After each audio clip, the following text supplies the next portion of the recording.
Bu Erlina masih di jalan ke? Ya. Irma, siap ya Irma? Siap, Pak. Recording, kita mulai. Baik, Assalamualaikum warahmatullahi wabarakatuh. Selamat pagi. Alhamdulillah pada pagi hari ini kita diberi nikmat, kesehatan, dan kesempatan untuk mengikuti ujian skripsi dari saudari Irma Damayanti. Walaupun dengan dunia maya kita masih sempat bertemu dan menguji di kesempatan ini. Sebagaimana biasa bahwa nanti presentasi Irma Damayanti kurang lebih 5 menit lah. Nanti selanjutnya responsi dari tiap-tiap penguji ya, karena saat ini kita lagi ujian jadi bersifat penguji, tidak ada bimbingan lagi. Baik, untuk waktu saya persilakan kepada Irma Damayanti untuk mempresentasikan. Silakan. Terima kasih atas waktu yang diberikan oleh Bapak.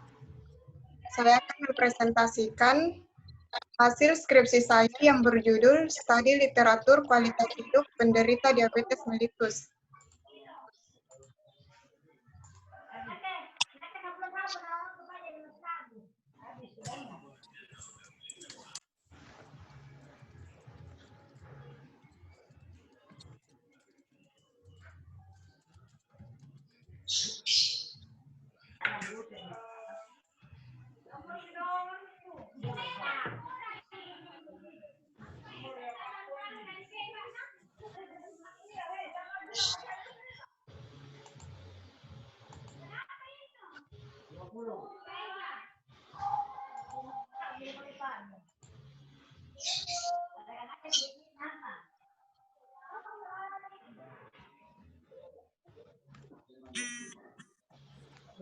Ada gangguan, Bu, tidak bisa.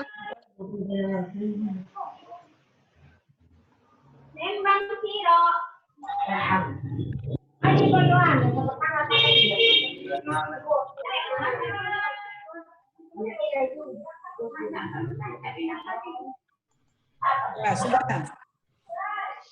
Ini saya akan mempresentasikan judul skripsi saya yang berjudul Studi Literatur Kualitas Hidup Penderita Diabetes Mellitus Tipe 2.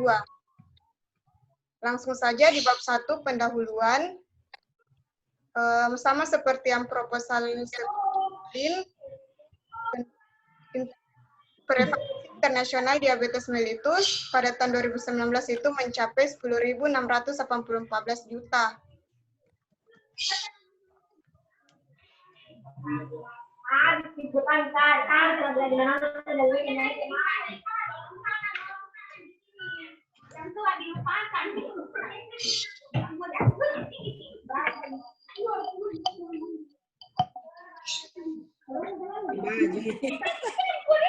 Dari data Dinas Kesehatan Kota Makassar menyatakan bahwa angka kejadian penyakit DM 2.752 kasus.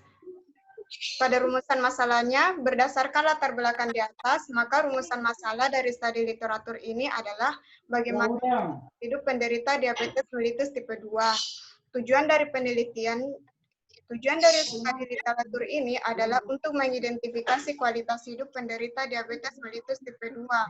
Ruang lingkup penelitian ini adalah kualitas hidup penderita diabetes mellitus dalam area keperawatan keluarga.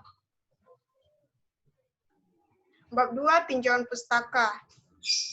Diabetes mellitus adalah suatu sekumpulan gejala yang timbul pada seseorang yang disebabkan karena adanya peningkatan kadar glukosa darah akibat penurunan sekresi insulin yang dilatar belakangi oleh resistensi insulin.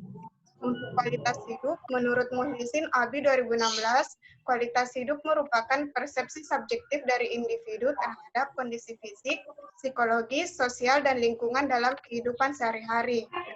Aspek mengenai kualitas hidup meliputi kesehatan fisik, kesejahteraan psikologis, sosial, dan lingkungan. Bab 3, metode penelitian. Jenis dan desain penelitiannya adalah studi literatur. Studi literatur adalah penelitian yang dilakukan oleh peneliti dengan mengumpulkan sejumlah buku, majalah yang berkaitan dengan masalah dan tujuan penelitian. Sumber data kriteria inklusinya yaitu 1. Artikel yang dipublikasikan pada tahun 2014 sampai 2020, full text. 3. Berisi informasi mengenai kualitas hidup penderita diabetes mellitus tipe 2. 4. Literatur berupa studi kualitatif ataupun kuantitatif. 5. Jumlah populasi dan sampel representatif dipublikasikan pada jurnal terakreditasi. Judul yang tidak sesuai tidak dapat diakses dengan tanpa teks dan artikel literatur review. Jenis dan cara pengumpulan data. Pengambilan data dilakukan melalui studi pustaka.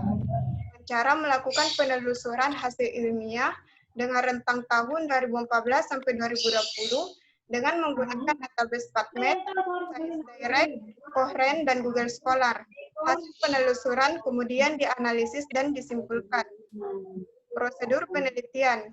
Studi literatur ini melalui penelusuran hasil publikasi ilmiah dengan rentang tahun 2014 sampai 2020 dengan menggunakan database PubMed, ScienceDirect, Cochrane, dan Google Scholar dengan berdasarkan teknik pencarian pivot. Dalam P, quality of life, Yanti. Iya, Bu. Halo, Yanti. Tolong saya dulu, jangan terlalu ribut orang di rumahmu, enggak kedengaran. Oh, iya, Bu. Tenang nih, Bu. Nah, kedengaran sekali. Iya, Bu.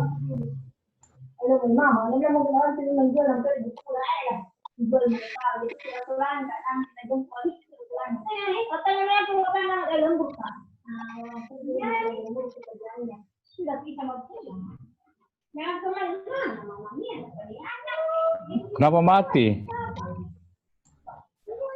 Ya. Itu penyusunan studi literatur ini menggunakan checklist Prisma. Untuk database PubMed, ScienceDirect dan Cochrane menggunakan keyword quality of life and type 2 diabetes mellitus. Sedangkan untuk database Google Scholar menggunakan keyword kualitas hidup dan diabetes mellitus tipe 2.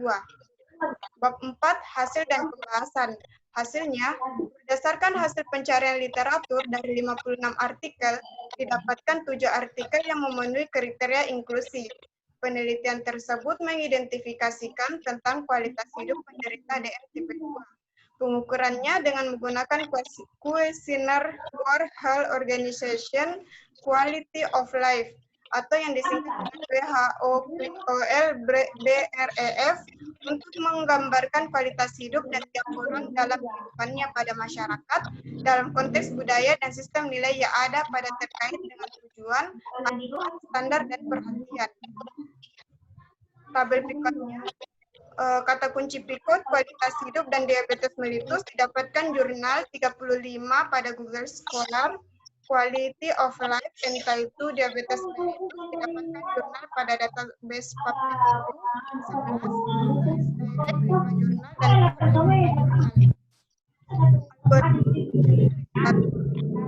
jurnal dan peneliti menggunakan database 4 database yaitu PubMed mendapatkan 11 jurnal, ScienceDirect 5 jurnal, Cochrane 5 jurnal, dan Google Scholar 35 jurnal.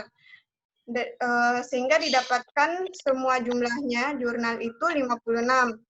Dari 56 itu dieksklusi lagi karena terdapat pengulangan publikasi ada 6 jurnal. Sehingga dari hasil screening itu tadi mendapatkan 50 jurnal. Karena dari 50 jurnal tadi itu bukan hasil dari penelitian dan tidak sesuai dengan pertanyaan penelitian, jadi dikeluarkan sebanyak 44 jurnal, sehingga didapatkan hasil screening yang terakhir itu 6. Peneliti menambahkan atau mendapatkan 1 data sekunder lagi, sehingga jumlah artikel inklusi yang didapatkan 7. Tabel sintesis grid. Peneliti, tahun, dan judul. Suciana dan Arifianto tahun 2019 dengan judul penelitian penata laksana 5 pilar pengendalian DM terhadap kualitas hidup pasien diabetes mellitus tipe 2. Tujuan penelitiannya Tujuan pada penelitian ini adalah untuk mengetahui hubungan antara penata laksanaan 5 pilar DM dengan kualitas hidup.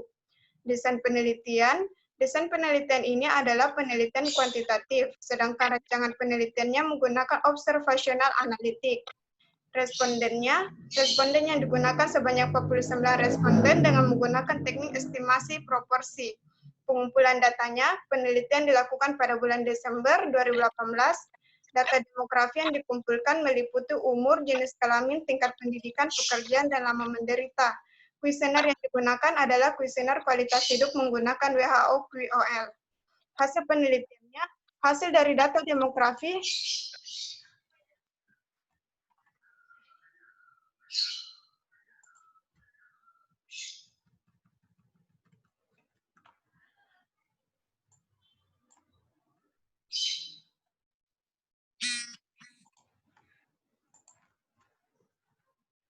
Penelitiannya, dari data demografi didapatkan responden dalam penelitian ini berusia 40-60 tahun dengan rentang tahun dengan umur minimum 40 tahun serta maksimum 60 tahun. Sebagian besar adalah berjenis kelamin perempuan sebanyak 29 orang, dengan persentase 59,2% dan yang berjenis kelamin laki-laki sebanyak 20 orang. Sebagian besar memiliki pendidikan SMA sebanyak 18 orang dengan persentase 36,7%. Sarjana 15 orang 30,6%, SD 11 orang 22,4% dan SMP sebanyak 5 orang 10,2%. Responden dalam penelitian ini pekerjaannya sebagian besar PNS 14 orang. Dalam menderita DM menunjukkan sebagian besar responden kurang dari 5 tahun sebanyak 79,6%. Untuk jurnal yang kedua, dari Nuryatno 2019 dengan judul Hubungan Dukungan Keluarga dengan Kualitas Hidup Diabetes Mellitus di Puskesmas Helvetia Medan. Tujuannya adalah untuk menganalisis hubungan antara dukungan keluarga ditinjau dari dimensi 4, empati atau emosi, penghargaan, instrumental, dan informasi dengan kualitas hidup pasien DM. Desain penelitiannya adalah survei dengan pendekatan cross-sectional study. Jumlah responden dalam penelitian ini adalah pasien DM tipe 2 sebanyak 43 orang dengan teknik total sampling. Penelitiannya dilakukan sejak bulan Februari, April sampai April 2015. Data demografi yang dikumpulkan umur, jenis kelamin, pendidikan, pekerjaan, lama menderita, dan orang yang merawat. Kuesioner yang digunakan adalah kuesioner WHO QOL-BREF untuk mengukur kualitas hidup penderita diabetes mellitus. Hasil penelitiannya, hasil dari data demografi didapatkan penderita dan tipe 2 lebih banyak berumur dewasa media, 41 sampai 60 tahun, yaitu 35 orang, 81,4%, perempuan yaitu 23 orang dengan persentase 53,5%, dengan pendidikan SMA yaitu 24 orang, 55,8%, lama menderita selama 5 tahun yaitu 11 orang dengan persentase 25,6%, dan orang yang merawat penderita saat ini adalah istri, yaitu 17 orang, 39,5%. Hasil menunjukkan bahwa dari 43 responden, sebagian mempunyai kualitas hidup tidak baik, yaitu 22 orang, 51,2%, dan selebihnya baik, yaitu 21 orang, 48,8%. Untuk jurnal ketiga, dari Dika Ernianti dan Martini 2018 dengan judul Gambaran Kualitas Hidup Penderita Diabetes Mellitus pada Anggota dan Non-Anggota Komunitas Diabetes di Puskesmas Ngerambe. Tujuan dari penelitian ini adalah untuk mengetahui kualitas hidup penderita diabetes mellitus pada anggota dan non-anggota. Jenis penelitian, responden yang digunakan sebanyak 40 responden dengan teknik total sampling. Data demografi yang dikumpulkan meliputi umur, jenis kelamin, tingkat pendidikan, status pernikahan, dan lama menderita. Kuesioner yang digunakan adalah kuesioner WHO QL untuk mengukur kualitas hidupnya. Hasil penelitiannya, hasil dari data demografi didapatkan banyak berusia 45-50 tahun, berjenis kelamin perempuan 35%, 70% berpendidikan rendah, 92,5% tidak bersekolah, 37,5% berstatus menikah atau memiliki pasangan hidup 90%, lama menderita kurang dari 5 tahun sebanyak 60%. Hasil menunjukkan bahwa dari 40 responden, sebagian mempunyai kualitas hidup yang buruk, dengan jumlah 21 responden dengan persentase 52,5%, dengan kualitas hidup yang baik, dengan jumlah responden 19 dengan persentase 47,5%. Untuk jurnal keempat dari Lau dan Tampung Ngoy tahun 2015 dengan judul Gambaran Kualitas Hidup Pasien Diabetes Mellitus di Poliklinik Endokrin RSUP Prof. Dr. R.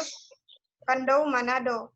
Penelitian ini bertujuan untuk menggambarkan secara umum kualitas hidup pasien diabetes mellitus di poliklinik endokrin.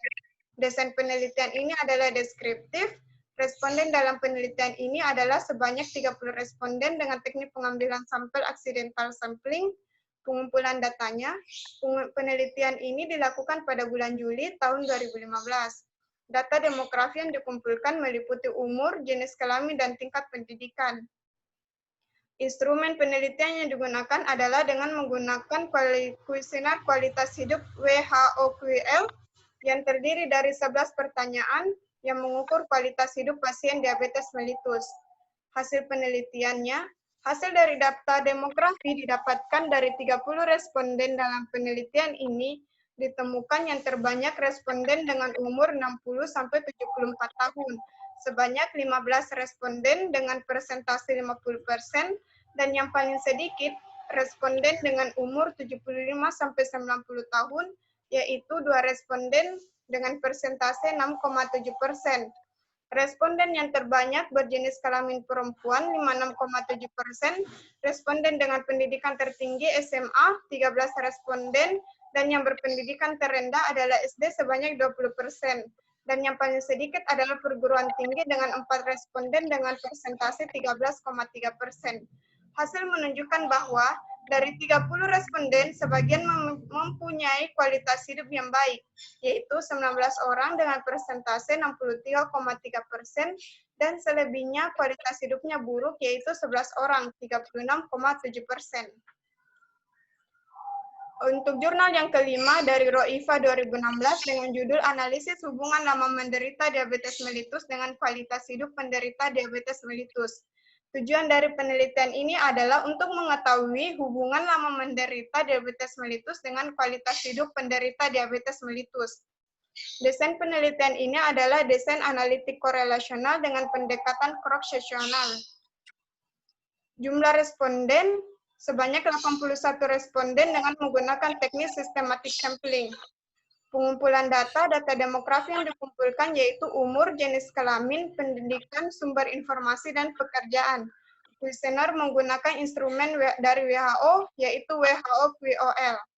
Hasil penelitiannya, hasil dari data demografi didapatkan umur menunjukkan bahwa sebagian besar responden berusia antara 30 sampai 40 tahun, sebanyak 43 responden dengan persentase 53,1%. Jenis kelamin menunjukkan bahwa sebagian besar responden berjenis kelamin laki-laki, sebanyak 42 responden, yaitu 51,9%. Pendidikan menunjukkan bahwa sebagian besar responden mempunyai latar belakang pendidikan SMA, sebanyak 55,6%. Sumber informasi menunjukkan bahwa hampir setengahnya responden memperoleh informasi dari majalah, sebanyak 33 responden, atau dengan persentase 40,8%. Hasil menunjukkan bahwa dari 81 responden, sebagian besar responden mempunyai kualitas hidup yang tinggi, sebanyak 42 responden dengan persentase 51,9%, dan kualitas hidup dengan rendah, dan kualitas hidup rendah dengan jumlah responden 39, dengan persentase 40,1%. Pembahasan. Ya.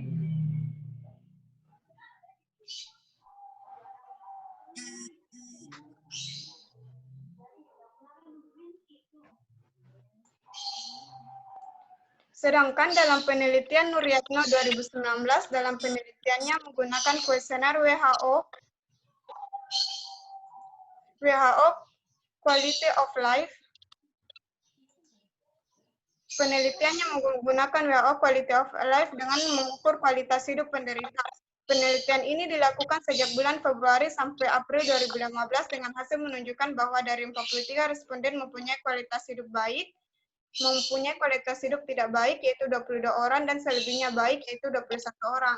Tidak hanya itu, dalam penelitian di KR Niatin Martini 2018 juga melakukan penelitian tentang kualitas hidup yang bertujuan untuk mengetahui kualitas hidup penderita diabetes mellitus pada anggota dan non-anggota komunitas. Hasil penelitian menunjukkan bahwa dari 40 responden, sebagian mempunyai kualitas hidup yang buruk dengan jumlah 21 responden, dengan persentase 52,5% dan kualitas hidup yang baik dengan jumlah 19 responden dengan persentase 47,5%.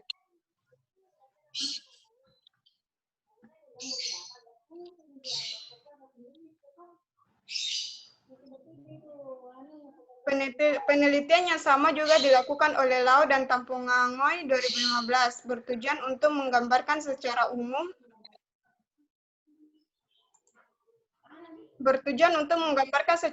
kualitas hidup pasien diabetes mellitus. Hasil menunjukkan bahwa dari 30 responden, sebagian mempunyai kualitas hidup yang baik, yaitu 19 orang, dengan selebihnya kualitas hidupnya buruk, yaitu 11 orang. Hasil penelitian yang sama juga dilakukan oleh Roifa 2016, yang juga bertujuan untuk mengetahui kualitas hidup penderita diabetes mellitus. Hasil menunjukkan bahwa dari 81 responden, sebagian besar responden mempunyai kualitas hidup yang tinggi, sebanyak 42 responden, dan kualitas hidup yang rendah dengan jumlah responden sebanyak 39, dengan persentase 48,1%. Dalam penelitian Toneto et al. 2019 yang berjudul Quality of Life of People with Diabetes Mellitus, yang bertujuan untuk menganalisis kualitas hidup penderita diabetes tipe 2 yang pada sistem kesehatannya menggunakan instrumen diabetes 39 yang digunakan untuk mengevaluasi kualitas hidup. Hasil penelitiannya menunjukkan sampel terdiri dari 53 orang terdapat kecenderungan menurunnya kualitas hidup dari tingkat perawatan primer ke tersier. Pada penelitian, Suciana dan Arifianto menjelaskan bahwa dalam melakukan pengukuran kualitas hidup menggunakan kuesioner WHO QOL, penelitian ini bertujuan untuk mengetahui hubungan penata laksana 5 pilar diabetes mellitus dengan kualitas hidup. Hasil menunjukkan bahwa dari 49 responden, sebagian mempunyai kualitas hidup yang buruk dengan jumlah 27 responden, dengan persentase 55,1% dan kualitas hidup yang baik dengan jumlah 22 responden dengan persentase 44,9%.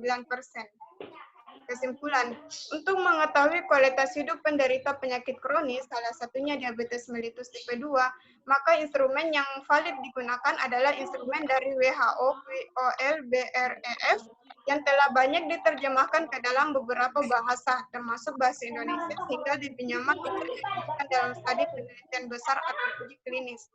Kelebihan kuesioner WHO QOL BREF yang telah dikembangkan dari WHO QOL 100 mempunyai kelebihan, yaitu dapat digunakan dalam waktu dan situasi yang terbatas dan meminimalkan beban responden.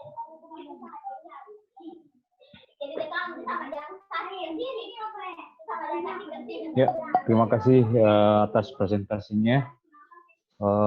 Untuk selanjutnya saya persilakan waktu untuk Bu Erlina Polis sebagai penguji utama. Irma Damayanti siapkan pulpen dan catatannya kalau ada masukan-masukan yang berkaitan dengan apa yang disampaikan oleh penguji. Silakan Bu Erlina.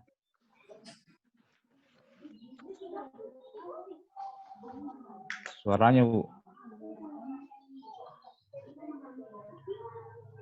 Suaranya Pak Alpi, kasih tahu dia mute. Suaranya Ibu Erlina. Mute mungkin tadi. Mic-nya.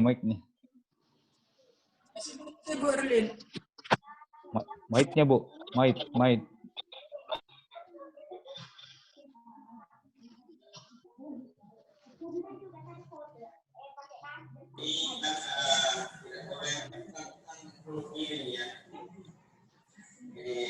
Tidak kedengaran suaranya Bu Eli. Mic yang unmute mic. Mic-nya kita aktifkan. Sudah di-unmute Pak. Buka. Itu aktifkan mikrofonnya Bu Eli.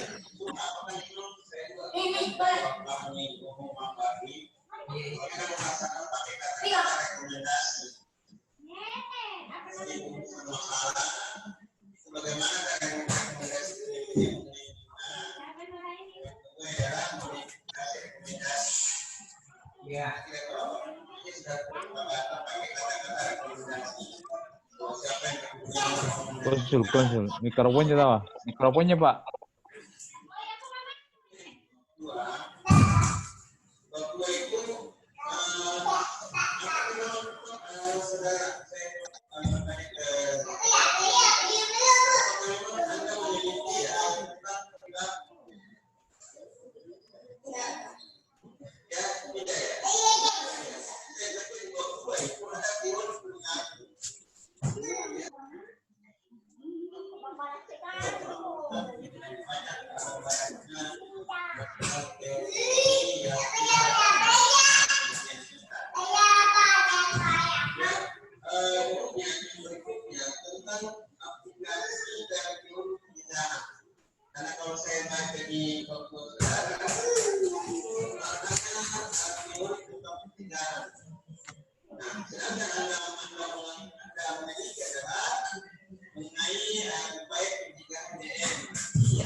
Belum ada suaranya, Bu.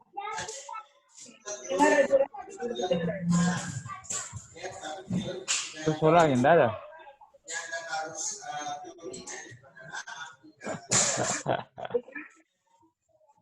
Udah keluar suara.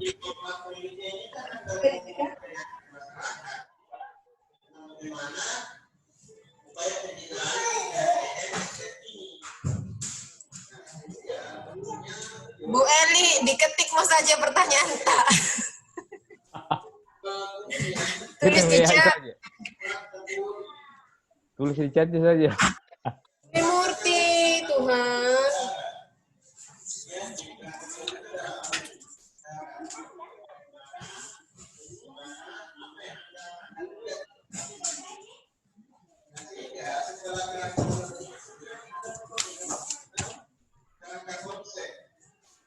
Bagaimana? Apa itu?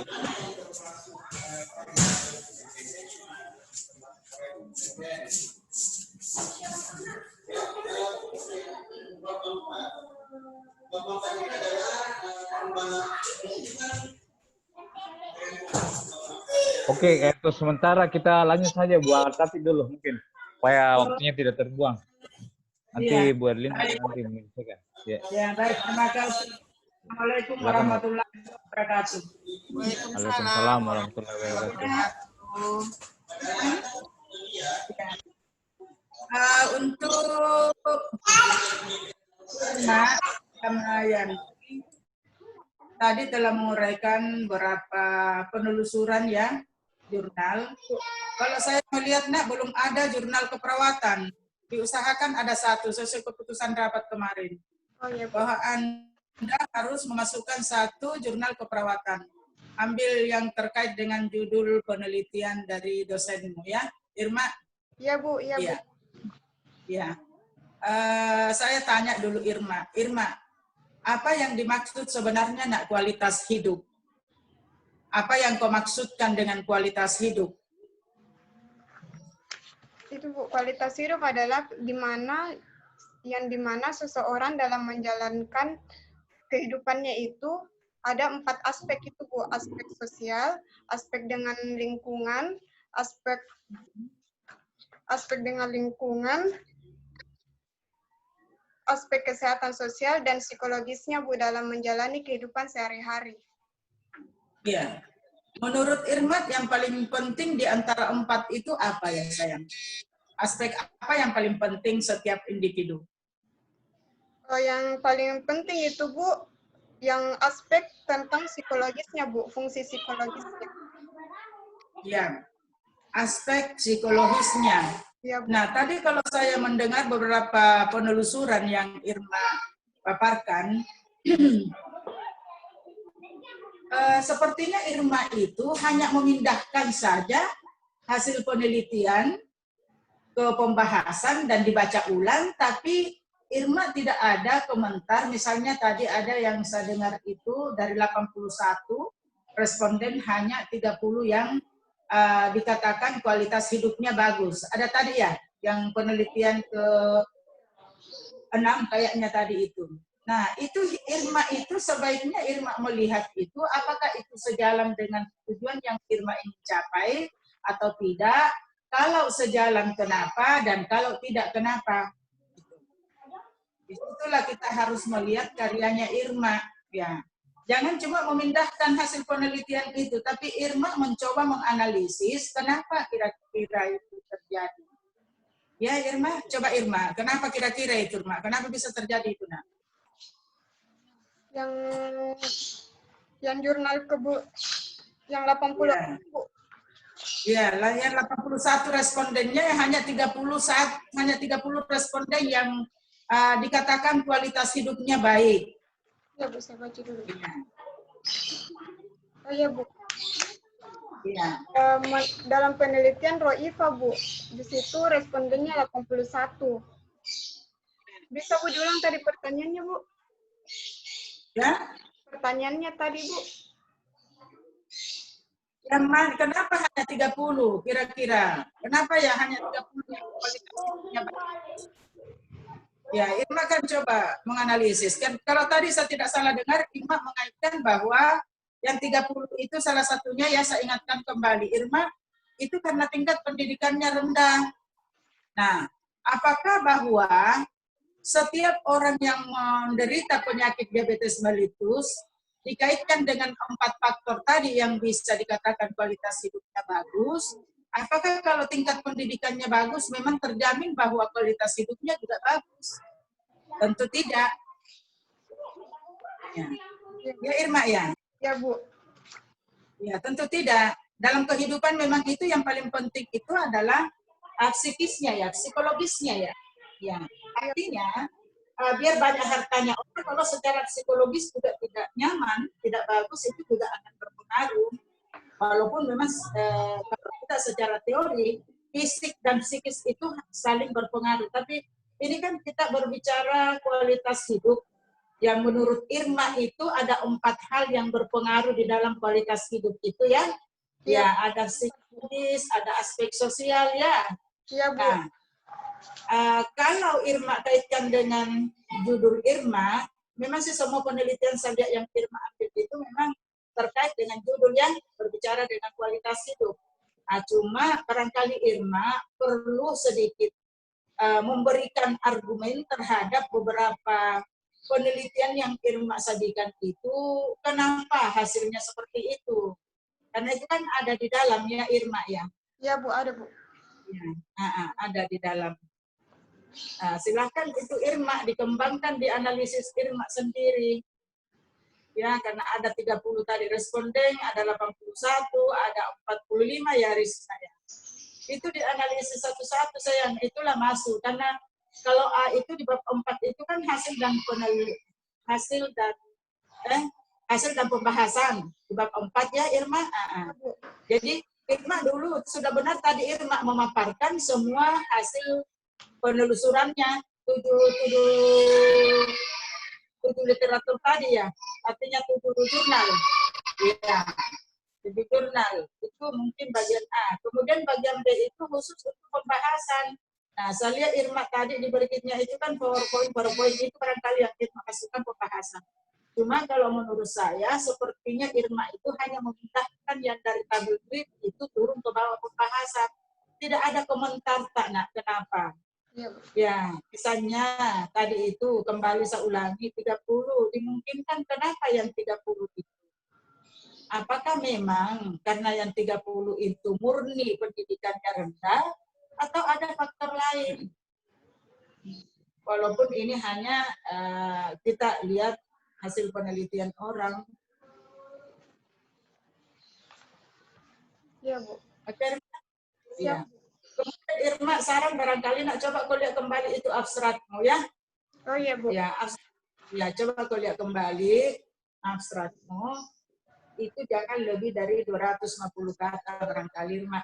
Ya, dengan penggunaan kata kunci itu kayaknya ada di buku panduan itu sayang. Seperti apa itu menuliskan itu kata kunci. Ya. Nah itu nanti di perhatikan ya Irma ya. Kalau saran saya sih nak coba dikasih argumen Irma sedikit tentang dianalisisnya itu supaya terlihat bahwa Irma juga punya karya di situ. Memang punya, tapi jangan terlalu ini terkesan bahwa memindahkan saja orang analisis orang ke pembahasan. Nah, di pembahasan itulah karyanya Irma harus kelihatan. Ya Irma? Siap, Bu. Iya. Kepalpi, saya kira cukup saya deh. Sekian. Terima kasih. Ya. Bisa kedengaran suaraku? Bisa Ya boleh. Bu. Aduh. Saya kelima lagi. Ya. Baik ya Pak Alfi, terima kasih. Irma, dari saya mau lihat di sini tentang kau punya tujuan penelitian ya. Tujuan penelitian itu adalah untuk mengidentifikasi ya kualitas hidup penderita tipe 2 ya, DM tipe 2. Nah, Anda tadi mengatakan bahwa kesimpulan, bagaimana hasil kesimpulan Anda tentang identifikasi jurnal yang cukup baik ini, yang saya lihat Anda mengambil jurnal ini bagus. Apa kira-kira hasil identifikasi Anda yang akan Anda tuangkan di kesimpulan? Apakah sama tujuan dengan kesimpulan yang Anda tulis? Beda, Bu. Coba lihat. Beda, Bu. Beda, Bu. Nah, jadi kira-kira bagaimana itu? Di kesimpulannya, Bu. Ya, karena orang kesimpulan itu isinya apa sih? Sesuai dengan rumusan masalah, Bu, dengan tujuan disimpulkan di bab 5. Terus tujuannya bagaimana? Tujuan terjawab nggak di kesimpulan? Tidak, Bu. Nah, jadi itu salah satu mungkin yang harus kita lihat lagi ya, diperbaiki itu. Karena di sini kan bagaimana tujuannya adalah untuk mengidentifikasi kualitas hidup penderita diabetes tipe 2. Toh, kemudian di sini di belakang ini di kesimpulannya Anda hanya mengatakan bahwa untuk mengetahui kualitas hidup penderita. Identifikasi, kita kan mau mengidentifikasi bagaimana sih kualitas hidup penderita diabetes tipe 2 menurut literatur yang Anda sudah kemukakan ini. Yep. Ya. Yep. Nah, betul apa yang dikatakan Bu Tati tadi, pembahasannya Irma sendiri apa yang Irma bisa ambil dari sekian literatur yang Anda review ini. Ya, jadi itu nanti yang akan dituliskan di dalam kesimpulan, hasil identifikasi dari beberapa literatur yang dibaca. Ya, kemudian saya adalah penderita diabetes. Nah, sekarang saya mau tanya, menurut Irma, kira-kira apa yang saya harus lakukan agar supaya kualitas hidup saya itu bisa baik? Dari literatur yang Irma sudah baca, oh si Anu mengatakan bahwa ini seperti ini. Oh si ini ternyata, saya simpulkan bahwa oh ternyata orang itu bisa kualitas hidupnya baik jika. Nah sekarang sarankan itu ke saya penderita diabetes tipe 2, bagaimana agar supaya saya punya kualitas hidup itu lebih baik? Berdasarkan literatur yang dibaca. Bu, dari agar klien, agar pasien mendapatkan kualitas hidup yang baik, maka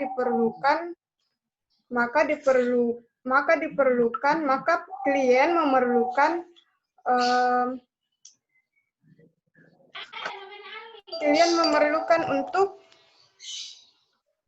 untuk mempunyai dukungan yang baik, yang dimana dukungan sangat berperan penting dalam meningkatkan kualitas hidup. Selain karena dukungan, di sini juga pendidikan, karena pendidikan karena di sini pendidikan sangat berperan, sangat mempunyai pengaruh yang tinggi juga dalam kualitas hidup. Jadi selain dari dukungan dari keluarga, maka pendidikan juga di sini diperlukan untuk meningkatkan kualitas hidup penderita. Dari hasil. Ya, sekarang saya balik bertanya. Nah, jika misalnya Anda ya di dalam praktek nanti Anda mendapatkan bahwa oh ya pendidikannya rendah, apakah ini kan artinya Anda sudah mengambil kesimpulan bahwa dukungan dan pendidikan. Nah, kalau misalnya kita berhadapan dengan masyarakat yang tingkat pendidikannya rendah, apakah kita harus kasih sekolah dia untuk pendidikannya tinggi agar supaya dia bisa mendapatkan, dia bisa mempunyai kualitas hidup yang lebih baik ke depannya? Dan ini kebanyakan hasil penelitian adalah usia-usia di atas 60 ya. Nah itu. Kira-kira begitu. Kira-kira begitu. Tidak, Bu. Tidak kan? Iya, Bu. Nah, jadi di sini ya Anda nanti sebagai seorang praktisi ya, mungkin praktisi apa untuk diabetes ya. Memang betul dukungan ya, betul dukungan. Apa yang Anda sebutkan tadi sebenarnya menjawab tujuan daripada penelitian, karena di sini yang Anda tulis di kesimpulan itu untuk mengetahui kualitas hidup kuesioner, bukan itu kesimpulannya. Ya, nah, jadi dari apa yang Anda dapatkan dari literatur ini Anda sudah lihat bahwa yang penting itu bahwa ini itu yang akan menyebabkan kualitas hidup orang itu seperti ini. Jadi itu yang harus disarankan di bawah. Gimana? Begitu caranya. Jadi ini kelihatannya tidak ada benang merahnya antara tujuan dan yang Anda sudah tulis di belakang. Iya, Bu. Ya? Iya, Bu. Jadi bisa diperbaiki nanti ya, walaupun kita hanya di dunia maya, ya kita bisa memperbaikinya lagi supaya kalau orang baca, oh ini anunya si Irma ini dari hasil grid ini beberapa, ini ternyata ini yang harus saya lakukan agar supaya kualitas hidup saya itu lebih baik ke depannya. Ya, dulu. Ya, barangkali itu saja yang saya mau kemukakan di sini. Kemudian juga ini kalau bikin abstrak, tolong di sebelah itu bahasa Inggrisnya di sebelah juga kali. Tidak satu muka begini di sebelahnya, ya. Iya, Bu. Ya, itu saja yang saya lihat cara penataannya, ya. Itu barangkali saya, Pak Alfi. Ya, itu saja. Terima kasih Bu Erlina ya. Atas masukan-masukan dan perbaikan-perbaikan untuk penyempurnaan penulisan dari Irma Damayanti. Oke, selanjutnya mungkin Bu Dia tadi lagi sibuk ya anaknya.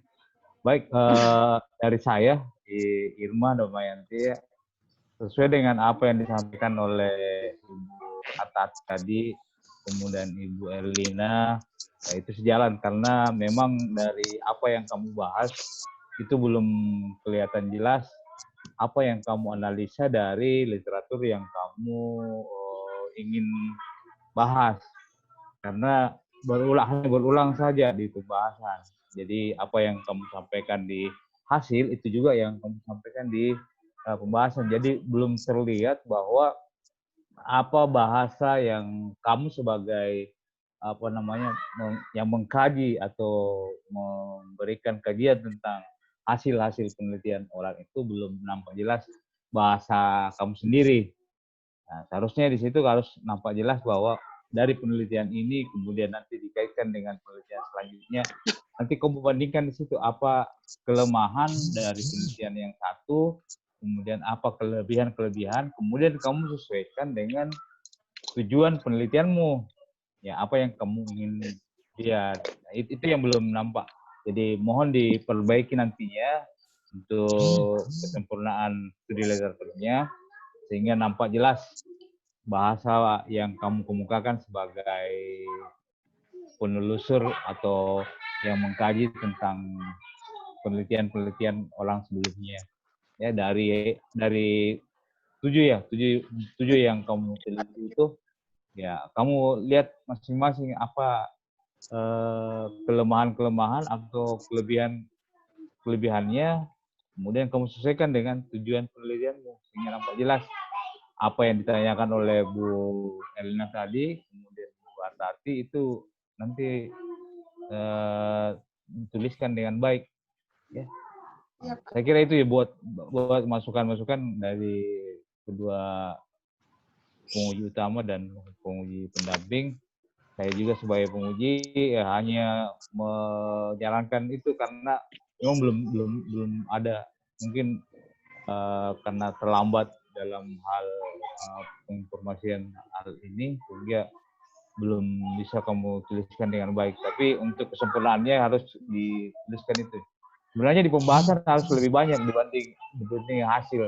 Nah di hasil terlalu panjang, bahasanya mungkin hanya 2 lembar saja. Itu yang penting di situ intinya. Orang kalau mau ada studi literatur bahwa bahasan peneliti harus lebih banyak, ya, mengkaitkan antara penelitian satu kemudian penelitian lainnya, kemudian nanti dikombin lagi dengan penelitian selanjutnya.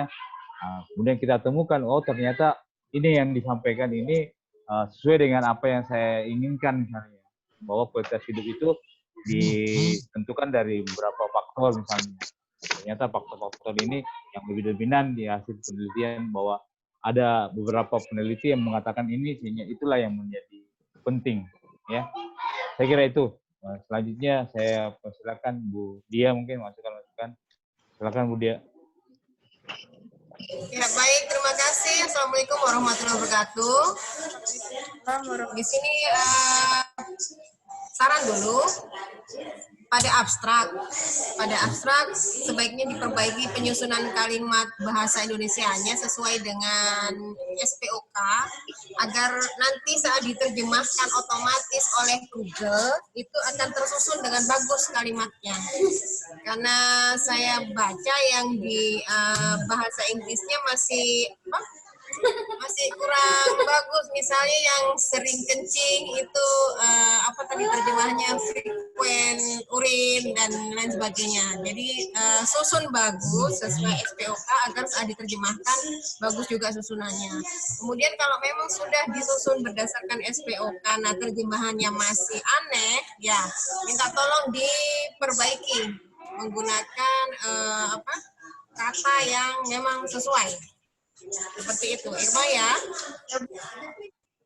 Ya, kemudian memang masih kurang untuk di pembahasan tentang komentar dari penulis sendiri mengenai kelebihan dan kekurangan dari masing-masing jurnal. Jadi bukan ditulis jadi satu kesimpulan yang ada di hasil, tapi harus nampak juga di pembahasan. Kemudian boleh saya tanya satu buat Irma? Boleh. Ya, sesuai dengan judulnya kan tentang kualitas hidup. Bisakah Irma jelaskan kepada saya sebetulnya apa pentingnya kualitas hidup bagi penderita diabetes mellitus?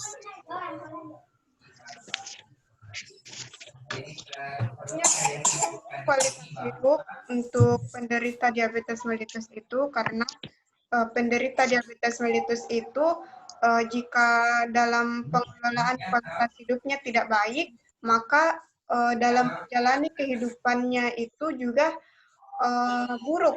Dalam artian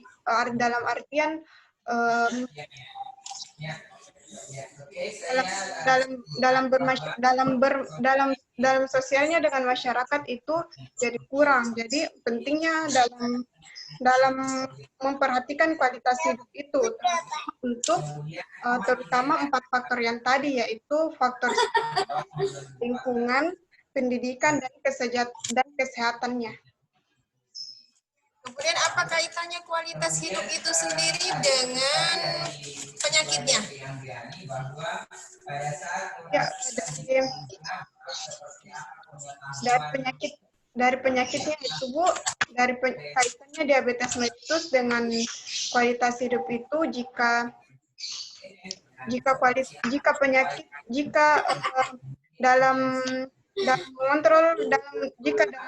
dalam pengontrolan penyakitnya itu bagus, maka kemungkinan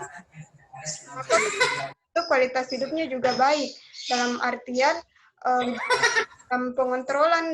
dalam pengontrolan kadar gula darah tidak baik, maka dalam kualitas hidupnya juga itu akan buruk, karena akan lebih ke komplikasi.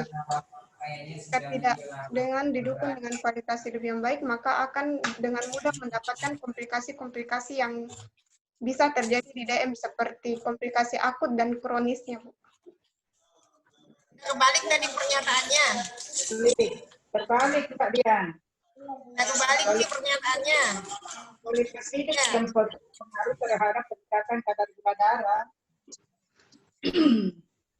Ya, Irma, kebalik tadi pernyataannya. Bukankah kualitas hidup ini yang nanti mempengaruhi, ya katakannya prognosis dari penyakitnya, bukan penyakitnya yang berpengaruh kualitas hidup. Bagaimana Irma? Kebalik. Yang berpengaruh terhadap penyakit. Oke, saya rasa itu saja. Jadi mungkin Irma perhatikan saran-saran yang sudah diberikan oleh penguji tadi. Ya, Baik Pak Alfi, ya cukup terima dari kasih. saya. Ya, terima kasih Bu Dia. Mungkin Bu Hartati atau Bu Erlina ada lagi tambahan? Ya, saya kira pesan saja untuk saya, Pak Alfi, pesan saja kepada Irma, tolong nak terbalik tadi itu bicara rata. Jadi bukan kadar gula darah yang mempengaruhi kualitas, tetapi sebaliknya kualitas kita mempengaruhi penyakitnya. Semakin bagus kualitas hidupnya, semakin terjaga kualitas hidup dengan bagus, otomatis ya gula darah bisa juga terkontrol. Karena tadi lingkungan, apa semua ya Irma ya? Ya Bu. Balik ke tujuan tak nak ya. Iya, Oke deh Pak, kira selesai. Ibu Erlina yang mengikuti berita acara ya Pak Alfi?